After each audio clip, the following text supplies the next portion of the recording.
Hello friends, welcome to Mission IS. Now friends, this is the 20 list of the most expected MCQ that have very high potential to be asked in your upcoming prelim exam. अगर आप 2021 27 जून के paper में बैठने वाले हो prelim के GS paper first में, तो इस वीडियो को आप पूरा देखिए. इसमें से हो सकता है कि एक आध क्वेश्चन आपके आने वाले प्रीलिम में हो जाए. जस्ट 8 से 9 मिनट का वीडियो होगा. सो फर्स्ट क्वेश्चन, अच्छा ये बता दूं कि 20 लिस्ट है, तो बाकी की जो 19 लिस्ट कहाँ गई. तो आई बटन पे क्लिक करके आप बाकी का लिस्ट भी देख सकते हो, या इस वीडियो के एंड होने के बाद एंड स्क्रीन आपको दिखाई देगा, वहाँ से आप एक्सेस कर सकते हो. सो रिसेंटली द नेशनल, आप यहाँ देख रही है 243 जो क्वेश्चन नंबर इसलिए है क्योंकि 19 लिस्ट में हमने 242 तक कवर कर लिया है. तो first question, the national infrastructure pipeline in news it capture the infrastructure vision of the country for the period of 20 to 35. Second statement, total infrastructure investment of the of 1020 lakh crore required. It is under the chairmanship of Secretary of Department of Economic Affairs, Ministry of Finance. अब देखिए, कभी भी ऐसा statement कभी भी आए तो UPSC का आप अगर प्रीवियस ईयर पेपर का एनालिसिस करा होगा, हमारे जो भी क्वेश्चन हम बना के आपको दे रहे हैं वो पिछले 10 सालों के एनालिसिस करने बाद हम दे रहे हैं. ये देखिए 2 साल पहले यूपीएससी ने ऐसे नीति आयोग ने इतना खर्चा किया बताया था. सेकंड स्टेटमेंट देखिए, total infrastructure investment of 1020 lakh, इतना बड़ा अमाउंट का इन्वेस्टमेंट होता है क्या. तो सेकंड स्टेटमेंट टोटली रॉन्ग है क्योंकि 102 लाख करोड़ है, 1020 नहीं है, राइट. और ये 20 से 2025 तक का टारगेट है, 35 तक नहीं. तो first and second statement wrong है, answer is only 3. Statement third is correct, option A is correct. So next you can read the explanation here. 102 lakh crore का है और 20 से 25 का टारगेट है, और मिनिस्ट्री ऑफ फाइनेंस मिनिस्टर में आता है, DEA department of economic affairs. You can read here. Next question, the battle of Haifa recently seen in news is related to the which of the following. देखिए नासिब, मैं आपको explain करके दे रहा हूँ. नासिब, आपको मैं दे रहा हूँ क्वेश्चन, बल्कि एक्सप्लेन करके भी दे रहा हूँ. हाइफा अभी रिसेंटली न्यूज़ में था, जो कि फर्स्ट वर्ल्ड वार से, क्योंकि आप देखिए कि दिल्ली में हमारा जो इंडिया गेट बनाया गया है ना, वो किन की याद में बनाया गया है. दो soldiers who lost their life in the first world war, right. So battle of Haifa related to first world war. You can read here. The Embassy of India had a ceremony in Haifa to mark the centenary of the Battle of Haifa that took place in the 1918. So next question, which of the following countries shares the border with the Red Sea? Option 1 Djibouti है और Eritrea है. Only 1 and 3 statement is right. Option A is correct. The Red Sea is a sea water. अब Red Sea है क्या? Red Sea एक छोटा सा area है जो sea water inlet of the Indian Ocean. Actually Red Sea is a part of the Indian Ocean. Indian Ocean, दुनिया में 4 बड़े महासागर है, तो Pacific, Atlantic, Arctic and Indian Ocean. तो इंडियन ओशियन का पार्ट है रेड सी, जो कि lying between Africa and Asia रखता है. The north line the Sinai peninsula, Gulf of Aqaba and Gulf of Suez से लगता है. And 6 countries bordering the Red Sea है, Saudi Arabia, Yemen, Egypt, Sudan, Eritrea and Djibouti. Next question, consider the following statement regarding the cooperative bank. It is registered under the states cooperative society act. ये right है. Third, second statement, RBI regulate the election to the cooperative banks. Third, it governed by the Banking Regulation Act 1949. देखिए RBI regulate करता है उस bank को, लेकिन उसका election regulate नहीं करता है. अगर आप सेकंड स्टेटमेंट को रॉन्ग करते हो तो आपके पास देखिए answer B is correct, right. मतलब ऑप्शन, अगर सेकंड स्टेटमेंट को आप रॉन्ग कर रहे हो तो आपके पास statement 1 and 3 right, means option B is correct, right. It is governed by the Banking Regulation Act and it is registered under the State Cooperative Society Act. लेकिन उसका इलेक्शन RBI कोऑपरेट नहीं करता है, right. You can read the explanation here. So next question, which among the following organization were founded by the Mahatma Gandhi? दक्षिण भारत हिंदी प्रचार सभा, Harijan Sevak Sangh and Nuttall Indian Congress. तो तीनों ही जो है ऑर्गेनाइजेशन गांधी जी के जरिए बनाई गई थी, राइट.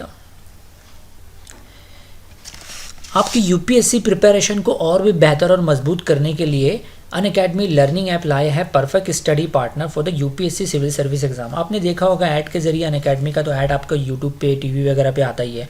आप देखिए कि अनअकैडमी पर ये यूपीएससी प्रिपरेशन, ना सिर्फ यूपीएससी बल्कि बहुत सारे कोर्सेज के ऑनलाइन अवेलेबल है, राइट. और जैसे कि फॉर एग्जांपल अगर आप यूपीएससी एग्ज़ाम की प्रिपरेशन कर रहे हो तो इंडिया के जितने भी टॉप एजुकेटर जो ऑफलाइन कोचिंग क्लासेस में पढ़ाते हैं वो अनअकैडमी पे अवेलेबल है. तो क्यों ना इससे फ़ायदा उठाया जाए और आपकी प्रिपरेशन को आसान की जाए.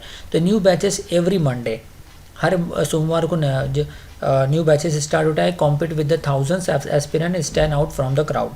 सो देखिए आपको यूपीएससी प्रिपरेशन करने के लिए कर रहे हो आप, तो आपको दो चीज़ें कंटिन्यू करना चाहिए। आपको तो प्रॉपर गाइडेंस लेना चाहिए एंड कंटिन्यूअस इवैल्यूएशन होना ज़रूरी है कि आप कंटिन्यू टेस्ट दो, तो आपको पता चलेगा कि आपका प्रिपरेशन सही डायरेक्शन में जा रहा है कि नहीं। इसके अलावा अनअकैडमी पे प्लस सब्सक्रिप्शन एक्सेस मिलेगा इंडियाज़ बेस्ट एजुकेटर के ज़रिए। इंटरैक्टिव लाइव क्लासेस भी होगा जहाँ पर अपने आप डाउट पूछ सकते हो, जो भी क्वेरीज हो प्रॉब्लम उनके सामने रख सकते हो, क्योंकि ये इंडिया के बेस्ट एजुकेटर हैं। लाइव टेस्ट एंड क्विजेस होगा, स्ट्रक्चर कोर्सेज और साथ साथ में स्टडी मटेरियल PDF फॉर्मेट में आपको प्रोवाइड किया जाएगा। आप मृणाल पटेल सर का तो नाम जानते ही हो, है ना, इकोनॉमिक स्पेशलिस्ट माने जाते हैं। तो ये जितने भी ये सारे एजुकेटर्स हैं इनका खुद का ऑफलाइन कोचिंग क्लास है, लेकिन ये अनअकैडमी पे आपको as a educator as a tutor आपको गाइडेंस देते हैं, राइट। तो prelim plus mains integrated batches for the UPSC civil service exam start हो रहा है। मिशन बैच दोनों लैंग्वेज में होगा, हिंदी इंग्लिश, जिसमें कम से कम टारगेट 6 महीने का है और ज़्यादा से ज़्यादा ये 24 महीने का कोर्स है, राइट। यानी अगर आप इसी साल प्रीलिम 2021 का देने वाले हो 27 जून वाला, तो 6 महीने का सब्सक्राइब कर सकते हो, जिसमें लाइव क्लासेस मिलेगी, प्रीलिम प्लस मेंस गाइडेंस मिलेगा, PDF नोट्स मिलेगी, डेडिकेटेड डाउट क्लियरिंग सेशन होगा जिसमें आप अपने डाउट पूछ सकते हो, एजुकेटर आपको उसको सॉल्व करके देंगे। Prelim plus mains test series with analysis होगा, साथ साथ में इंटरव्यू प्रिपरेशन भी किया जाएगा। ये सारी चीज़ें लक्ष्य बेस में टोटली हिंदी में अवेलेबल है एंड एक्सपीडिशन बेस में इंग्लिश में है। तो देखिए अगर आप सब्सक्राइब करना चाहते हो, डिस्क्रिप्शन में एक लिंक दिया, उस पर क्लिक करके आप सब्सक्राइब कर सकते हो। और ये लिंक फिर आपसे अगर कोड मांगता है तो ये कोड डालते ही आपको जो भी आप पैकेज ले रहे हो तो उस पर 10% इंस्टेंट डिस्काउंट मिल जाएगा, राइट। कोड है MIYT10। इसके डालते ही जैसे कि यहाँ 72,000 दिखाई दे रहा है, इस कोड के डालते ही 64,800 हो गया है। Next question, consider the following statement regarding the H-1B visa program. It is a temporary non-immigrant visa category that allows employees to petition for a highly educated foreign professional to work in specially occupation. H-1B visa Donald Trump के आते ही बहुत news में रहा, उसने ख़त्म कर दिया था। Second, a person must have at least a bachelor degree or the equivalent to get the H-1B visa. ये भी राइट है। Third statement, the initial duration of the H-1B visa classification is 10 years, which may extended for a maximum of 15 years. तो देखिए third जो statement है ना, initial duration of the H-1B visa इस कम से कम 3 साल है, वो ज़्यादा से ज़्यादा 6 साल हो सकता है, right.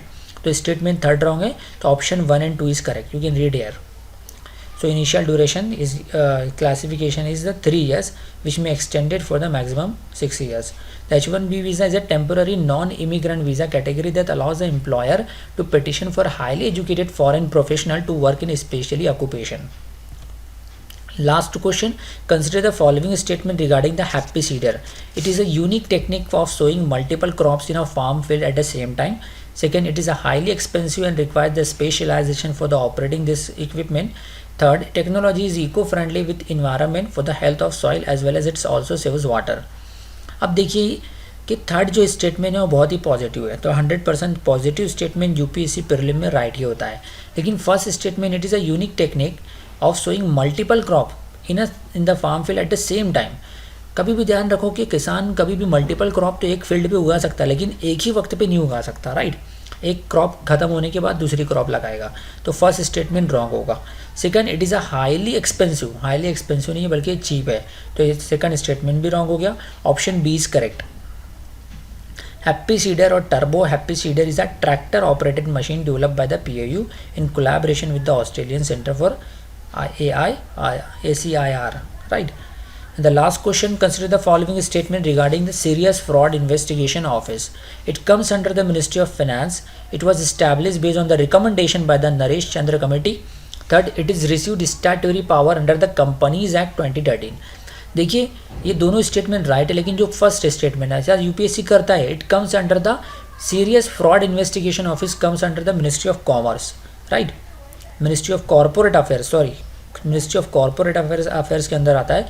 And is a multi disciplinary organisation that investigate and guides prosecution in a white collar fraud requiring expertise in forensic auditing, corporate law and information technology। यानी जो white collar fraud यानी कि जो बड़े बड़े व्यापारी है, बड़े बड़े कॉरपोरेट है ना, जो अपने काले धन को सफ़ेद करते हैं, है ना, तो उसको उसके लिए कॉर्पोरेट अफेयर्स है. So I hope this IAS aspirant you enjoy this video. So don't forget to like and subscribe our channel Mission IAS. Thank you.